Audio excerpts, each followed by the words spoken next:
Okay, so last video we looked at some expressions to calculate magnetic fields from wires and stuff like that. So let's do some practice with that type of thing. So here we got a wire. I'm going to draw a magnetic field. So let's draw a magnetic field around it, something like this. And let's say the magnetic field here is 4.5 centimeters away from the wire, and let's say the field is 0.16 milliteslas. Okay, so let's see if we can find out what's the current in the wire. Okay, so first things first, I'm actually going to find out which way the current is going, and this where I can use my right-hand rule in order to figure it out. So my thumb is the current, my fingers are the magnetic field around the wire, and in order to do this properly, my thumb is actually going to be pointing down. So first of all, I know my current is going this way. So I can find out the magnitude of the current, and the expression we had last time was magnetic field from a wire. Let's use the shortcut version, 2 times 10 to the negative 7 I over R. Well, the only thing I don't have is the current, so I can solve for the current relatively easily. I've got the magnetic field, I got the 2 to the negative 7, I got the radius of 4.5 centimeters, and I can use all of them to then calculate the current going through the wire. And with that, I get 36 amps. So quite a bit of current actually, but that would be the current going through the wire in order to produce that magnetic field. Okay, all right, let's try a different scenario. Let's try something else here. So here, we'll bring these guys in. All right, so here we got 2 wires actually, and there we go, something like this, give them more room.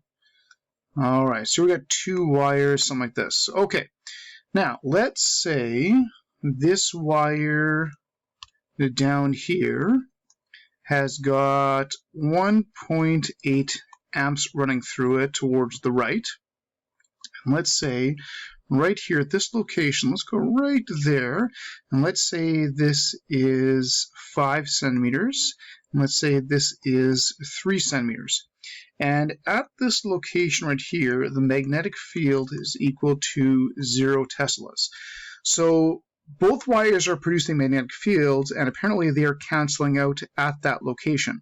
So what I want to know is what is the second current in the other wire. Okay, well let's just start with the other wire first. Let's start with the bottom wire. I'm first going to draw my magnetic field for that wire, and if I do that, if I use my right hand rule, my thumb's pointing to the right, and I would have, these would be dots on this side for this wire, dots. And these would be where the X's would be. Okay, and I can calculate the magnetic field 5 centimeters away from that wire. If I calculate the magnetic field for my first wire here, so that's 2 times 10 to the negative 7, and I1 would be the 1.8 amps. My radius 1 would be the 5 centimeters, so 0.05. I can calculate the magnetic field at this location from that wire. And that would give me 7.2 times 10 to the negative 6 teslas, and it's a dot at that location. All right, so I know the magnetic field for my bottom wire is 7.2 to the negative 7 teslas, and it's a dot. Well, if the net magnetic field at that location is 0, that tells me that the magnetic field from the wire on top of my second wire has to be 7.2 times 10 to the negative 6 teslas, and it has to be an X. It has to be going the opposite direction in order to cancel it out. So for my top wire, I have to have X's at the bottom, which means there would be dots on the top, so the 2 fields can actually cancel out. So now I know which way it's going. I know it's an X for the top wire, so the 2 can cancel out. I can then calculate the current, because this has to be equal to 2 times 10 to the negative 7 times my second current divided by my second radius. And of course, my second radius is the 3 centimeters from the top wire. So doing this, I've got my magnetic field, I've got my 2 to the negative 7, I've got my R. I can find out what my second current is going to be. And this gives me 1.08 amps. Okay, so that makes sense though, because since that top wire is closer, it wouldn't need to have as much current in order to produce the same amount of magnetic field. Now, if we go back to the direction of the current, let's see, I've got dots on the top, I've got X's on the bottom. So again, using my right-hand rule, the second current is also going this direction. So 1.08 amps are going towards the right. So this current is going towards the right, same as the other one, and then the two fields can cancel out. Okay, well, let's try, there's a couple straight wire questions. Let's try a loop question. Okay, so I'm just going to start with just a basic loop like this, and take something really simple. So let's say we have 0.72 amps coming in this way, and then it's going to go around the loop like this, and then just go out the other side. And let's say our loop is 6.5 centimeters wide. And we're just going to find the B at the center. So what's the magnetic field right in the middle of that loop? Okay, well, so first of all, I can calculate it. I can find the direction of it. But if I calculate the magnetic field for a loop, that is mu naught I over 2R. So the mu naught is that 4 pi times 10 to the negative 7. I've got the current. I've got the 2 times the radius, but of course that's just the diameter, which is the 6.5 centimeters. And I can calculate how strong the magnetic field would be inside of that loop.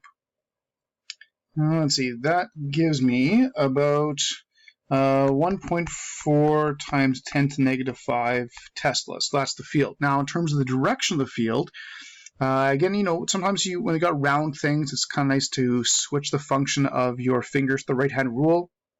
So if I curve my fingers around the loop, the same way that the current's wrapping around, my thumb is pointing towards me. So that means there are dots in the middle of this loop. So there would be a dot there for that one right there. Okay.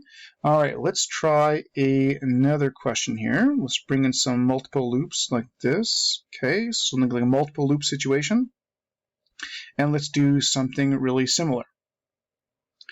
Okay, so let's say we have 140 loops of wire, and we are going to, let's say we got a magnetic field right there. Let's say the magnetic field is, let's go with 7.8 times 10 to the negative 3 Teslas right in the middle. Okay, and let's say that this thing, the whole loop, let's say we got a radius. Let's say the radius is, let's go with 5.8 centimeters. All right, and what we're going to do is we're going to try and find out what is the current.